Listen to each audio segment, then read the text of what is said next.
오늘 우리가 다 능력 있는 삶을 살기를 소망합니다. 그래서 하나님께 힘과 능력을 받아가지고 오늘 하루 기쁘고 감사하고 무엇보다 주님과 동행하는 그런 삶을 우리 모두가 살기를 소망하죠.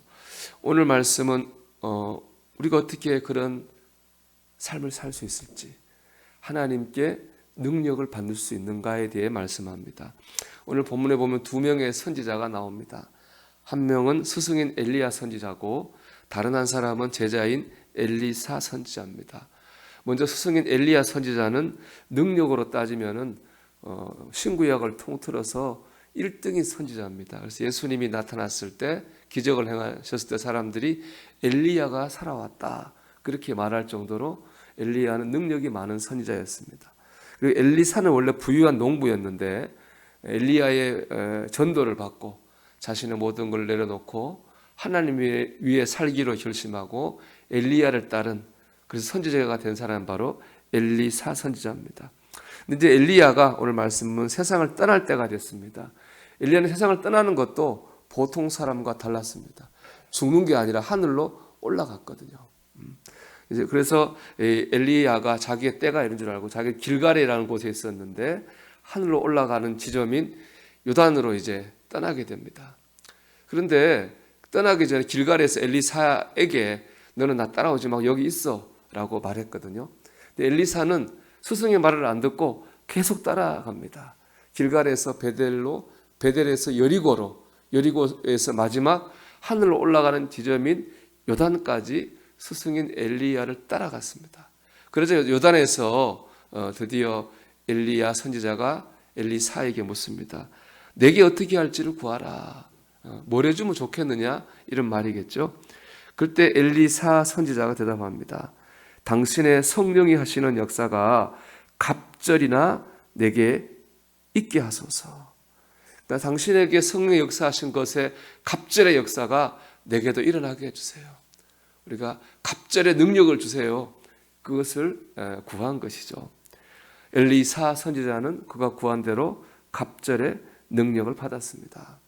여기서 우리가 오해하지 말아야 될 게 있습니다. 갑절의 능력이라고 하니까 엘리야, 스승인 엘리야가 가졌던 능력의 2배를 내가 구했다, 엘리사가 구했다 그렇게 생각할 수 있는데 그건 그렇지 않아요. 이 2배라고 하는 그 당시에는요, 상속을 하는데 자녀들에게 장자에게는 2몫을 줬어요. 장자의 특권이죠. 그 2몫은 단순히 2배가 아니라 그 가정의 모든 것을 주관하는 대표자라는 겁니다. 그 권위와 사명과 그 모든 걸 위임한 거예요. 그래서 2몫을 준 겁니다. 즉 엘리사 선지자가 스승인 엘리야 선지자 요청한 것은 능력의 2배가 아니라 스승 엘리야가 가졌던 그 능력과 지도력이었습니다. 권위였던 거죠. 엘리사가 이런 요청을 한 이유는 당시의 시대 상황 때문에 그렇습니다. 당시 시대 상황이 굉장히 암담했습니다.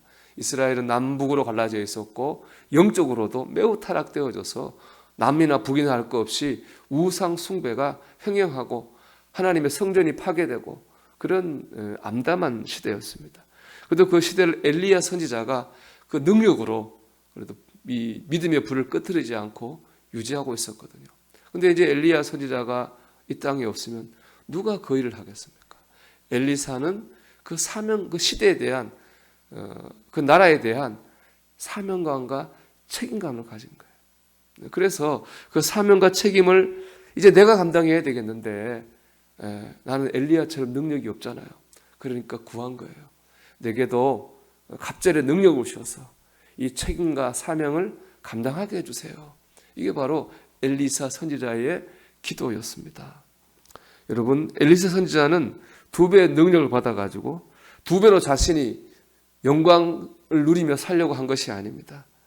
자신의 책임을 감당하기 위해서 능력을 구했습니다. 그리고 하나님께서 그 능력을 엘리사에게 주셨습니다. 누가 하나님께 능력을 받은 사람입니까? 받을 수 있습니까? 우리가 어떻게 하나님께 힘과 능력을 얻습니까? 영적 책임감과 사명감을 가지고 사는 거예요. 영적 가장으로서 우리가 주어진 자리에서 책임감과 사명감을 가지고 살고자 하는 사람에게 하나님은 힘과 능력을 주신다는 것입니다. 이렇게 말할 수 있을 거예요. 하나님께서는 짐을 지르는 사람에게 힘도 주십니다. 당연하죠. 짐을 지려면 힘이 필요하잖아요. 근데 짐을 지려 하지 않는 사람은 힘을 주지 않습니다. 짐을 지려는 책임감이 없는 사람에게 힘은 거죠. 자기의 욕망을 이루는 도구밖에 될 수 없기 때문에 그렇습니다. 여러분, 우리가 오늘 한 날 이 말씀을 기억하기 원합니다. 하나님은 짐을 지려는 사람에게 힘도 주십니다. 그래서 우리가 오늘 가정에서 또 일터에서 세상에서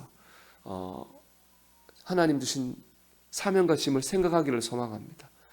하나님의 뜻과 하나님의 영광, 하나님 기뻐하시는 바, 우리가 그런 것을 가지고 우리가 가정을 위해서 주어진 자리에서 기도할 때 하나님께서 힘과 능력을 줄 줄로 믿습니다. 오늘도 믿음의 책임감과 사명감을 가지고 살 때에 하나님이 주시는 갑절의 능력을 받는 저와 여러분이 되기를 주의 이름으로 축원합니다.